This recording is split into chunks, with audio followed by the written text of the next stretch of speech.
Ahojte, vítajte vo Frýdku Místku, teda konkrétne dnes to bude video len z Frýdku. Je 5. august 2023 a na záberoch vidíte kostol svätého Jošta na okraji Komenského sadov. História tohto kostola siaha do začiatku 17. storočia. Pôvodne rímskokatolícky kostol aktuálne využíva pravoslavná cirkev. Park, na okraji ktorého kostol stojí, má na Google mapách označenie Park zamilovaných. V skutočnosti sa ale volá Komenského sady. Park vznikol na začiatku 20. storočia. Pred ním bol na tomto mieste morový cintorín.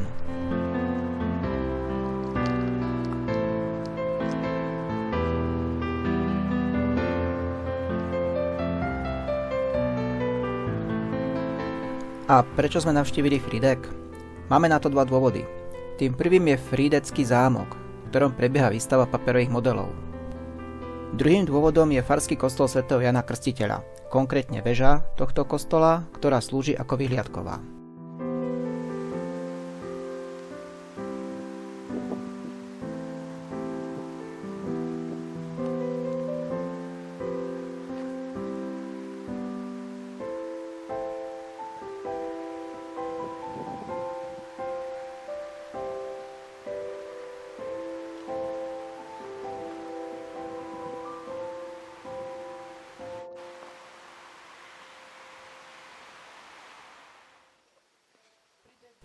Pred nami je jadro historického mesta Frýdek, Zámocké námestie, za ktorým vidieť zámok. Je súčasťou mestskej pamiatkovej zóny a domy, ktoré ho lemujú, pochádzajú zo 17. až 19. storočia. Uprostred námestia je kamenná fontána so sochou svätého Floriána.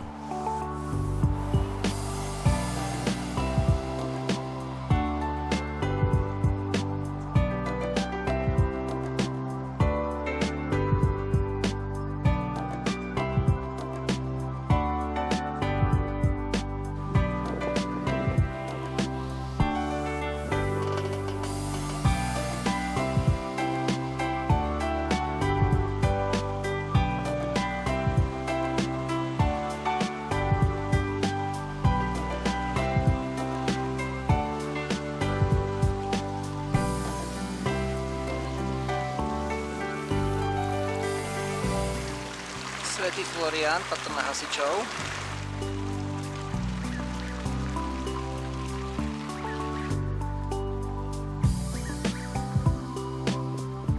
Vstup do Frýdeckého zámku. Pôvodne to bol gotický hrad, o ktorom je prvá písomná zmienka z roku 1327. V zámku dnes sídli Múzeum Beskyd a okolo zámku sa rozprestiera Zámocký park.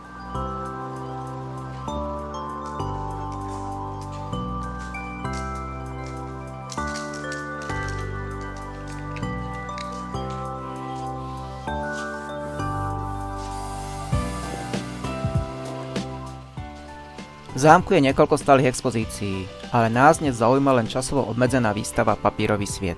Z výstavy teraz dám len niekoľko fotografií, nakoľko mám z tejto výstavy samostatné krátke video.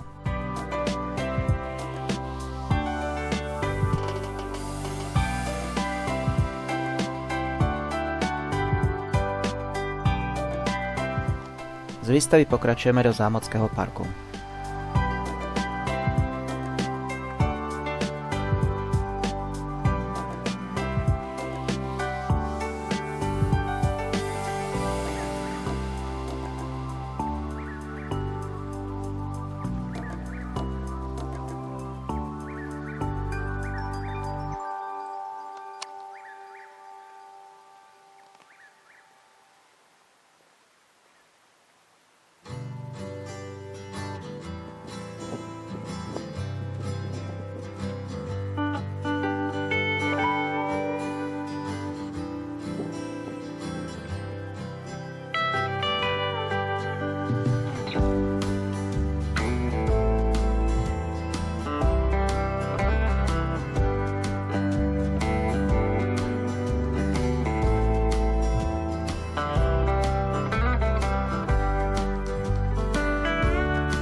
Cez park sme obišli zámok a pokračujeme k ďalšiemu cieľu, Svetojanskej veži.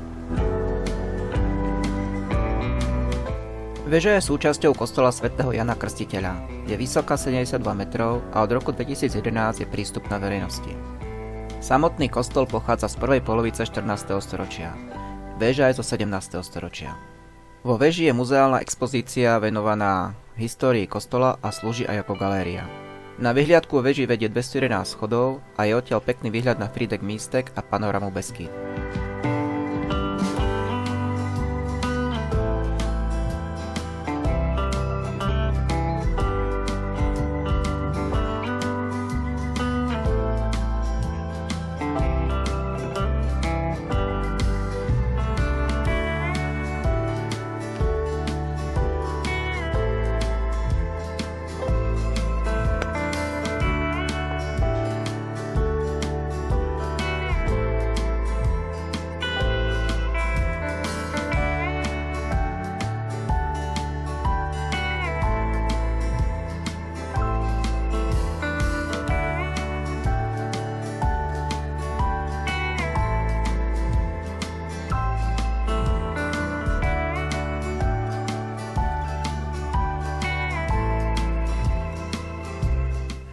Z veže dám len niekoľko záberov na mesto, nakoľko je predmetom samostatného videa.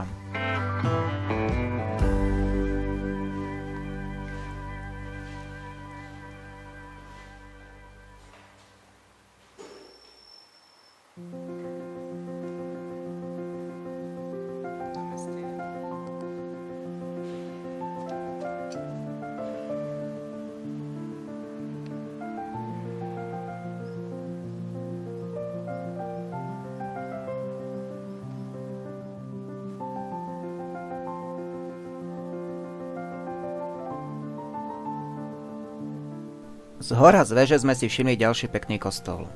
Po konzultácii s mapou sme zistili, že je to bazilika Navštívenia Panny Márie. Takže po zostupe vyrážame k nej. Zámocký park.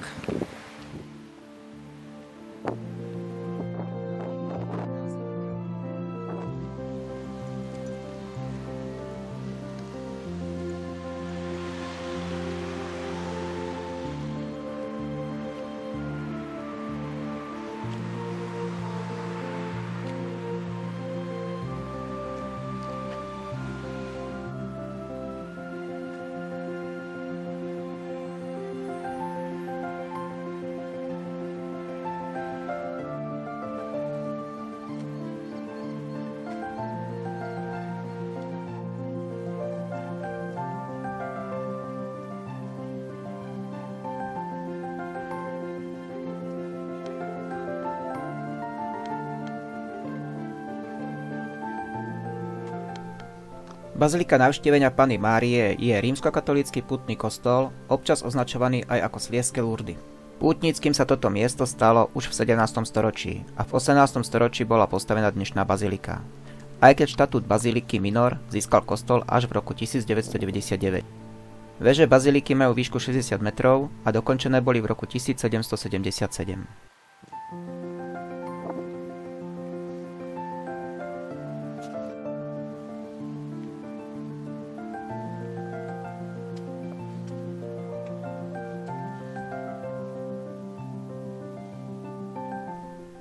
Kamera vo vnútri bazíliky narazila na svoje limity v slabších svetelných podmienkach a ani použitie filtrov nedokázalo zázraky.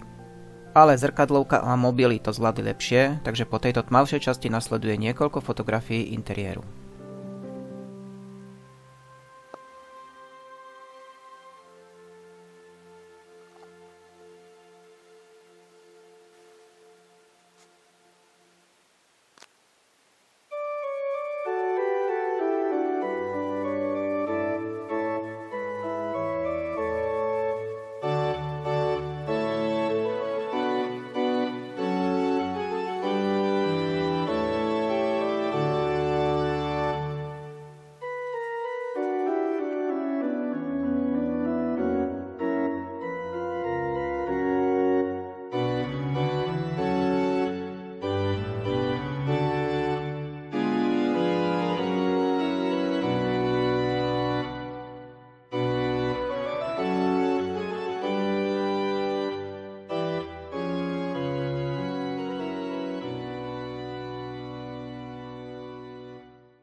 parku okolo baziliky je krížová cesta so 14 zastaveniami.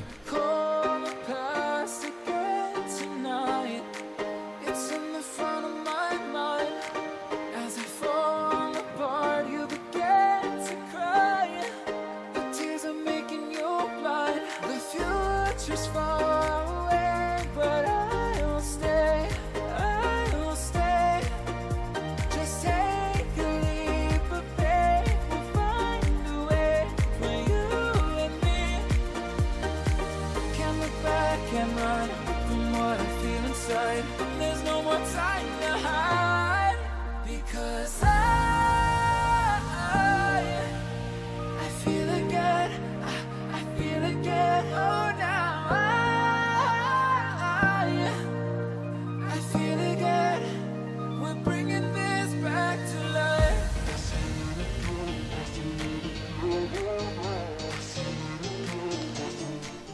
Po návšteve baziliky a okolia sme sa vyberali späť k autu. Ale cestou nás zaujal svojou výraznou červenou farbou ďalší kostol, tak sme si opäť urobili zachádzku. Tento evanjelický kostol má síce oficiálny názov Ježišov, ale známejší je asi ako Červený kostol.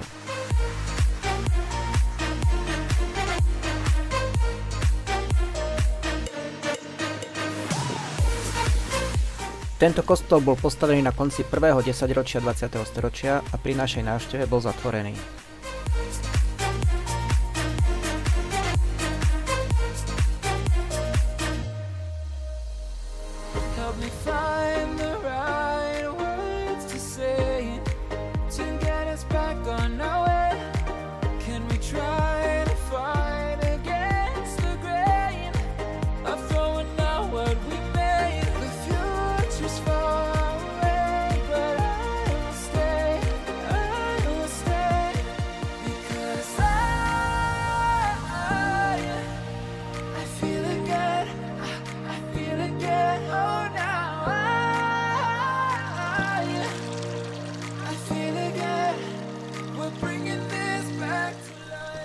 K autu zaparkovanému pri obchodnom centre sme sa vracali cez Komenské osady.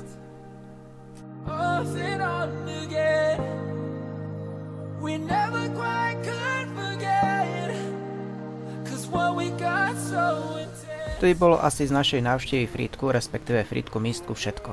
A dovidenia pri nejakom ďalšom videu, alebo niekde na výlete osobne.